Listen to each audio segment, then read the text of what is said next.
That husband claimed to have found her dead in the bath, but all was not as it seemed.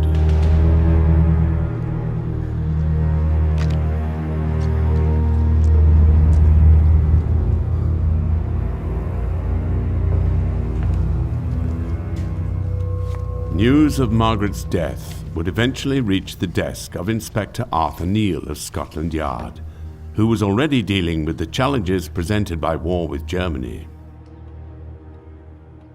Where is it they're all being sent, sir? I mean, what harm's the German greengrocer going to do? Ever tried sauerkraut, Sergeant? It couldn't have been an easy time to carry out a complicated police investigation. The assassination of Archduke Franz Ferdinand had sparked off the events of World War I, and the United Kingdom had declared war on the German Empire on August the 4th, 1914. It was a very nervous time. The war was giving us a lot of work. The Defence of the Realm Act had us interning aliens, tracking down deserters, enforcing curfews. You couldn't even buy binoculars anymore. That was banned. We were so dog-tired of it all. The Metropolitan Police had made preparations in 1913 for the potential outbreak of war. They were tasked with monitoring the network of foreign agents working for Kaiser Wilhelm. Some officers who had retired were brought back into service. David Lloyd George and Winston Churchill had assigned uniformed women officers to supervise munition workers, a measure that would eventually give women greater consideration within the police service as a whole.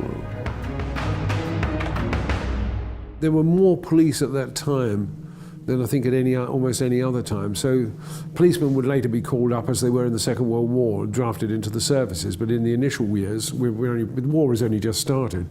I don't think you've got a manpower problem or a lack of investigative officers.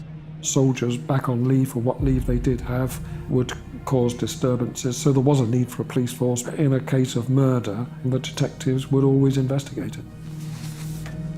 Among all the challenges thrown up by the outbreak of war, Inspector Arthur Neal would receive a troubling message from a concerned citizen. A potential serial killer could be on the loose, and his use of numerous false names was going to make him very difficult to track down. Fortunately, they had one of Scotland Yard's greatest ever detectives, along with a genius named Bernard Spilsbury, a real-life Sherlock Holmes, who would help bring the Metropolitan Police into the realm of forensic science.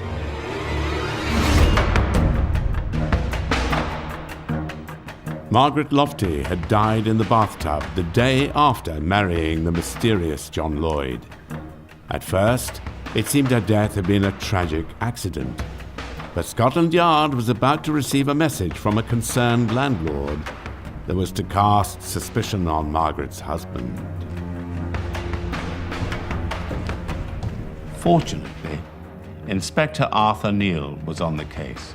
He would eventually become one of the so-called Big Four, the four superintendents in charge of the Criminal Investigations Department at Scotland Yard.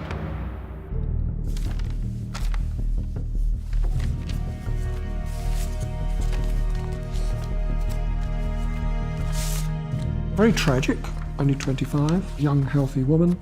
It came to light when Mr. Burnham was worried about his daughter Alice, who had got married, really against her parents' wishes.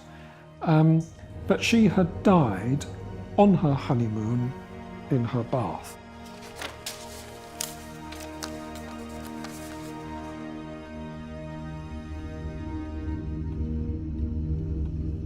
One of the victims, the father, saw details of the death of yet another Mrs. Smith and went to the authorities, and this was when the whole case began to unravel against him.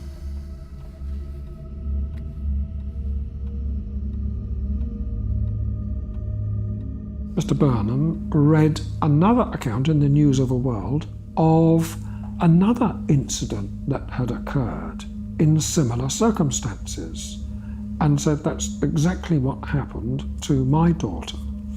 He went to the police, and Detective Inspector Neil took up inquiries. Inspector Neil knew that these two sudden deaths in bathtubs, just a year apart, couldn't be just a coincidence. He set out to solve the mystery. But it was 1915, and World War I had started.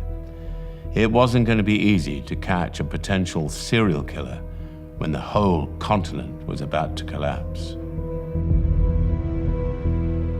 The police needed to further investigate this earlier death in a bathtub.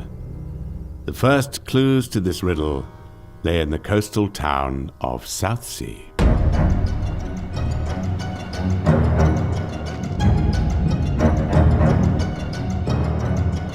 Alice Burnham was a bright, pretty girl of 25. She was the daughter of a coal trader, had trained as a nurse, and by 1913 had found a position as carer to an elderly man in the beachside resort of Southsea. And that is when she met someone.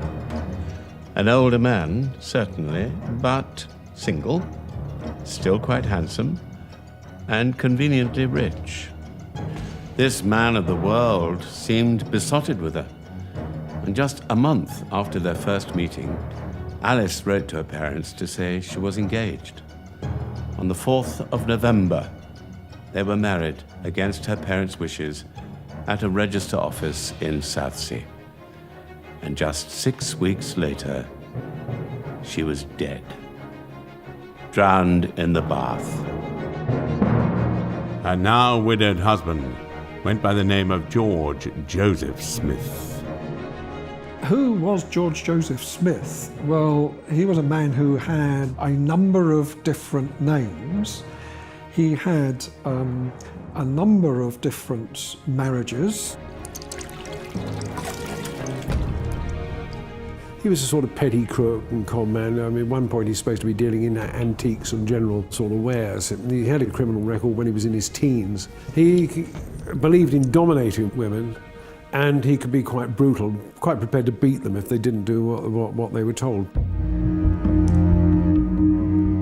The similarities between this case and the recent death of Margaret Lofty was stark.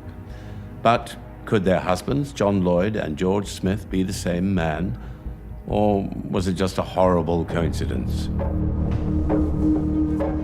All the police had to work on was a general description of John Lloyd, husband of the late Margaret Lofty.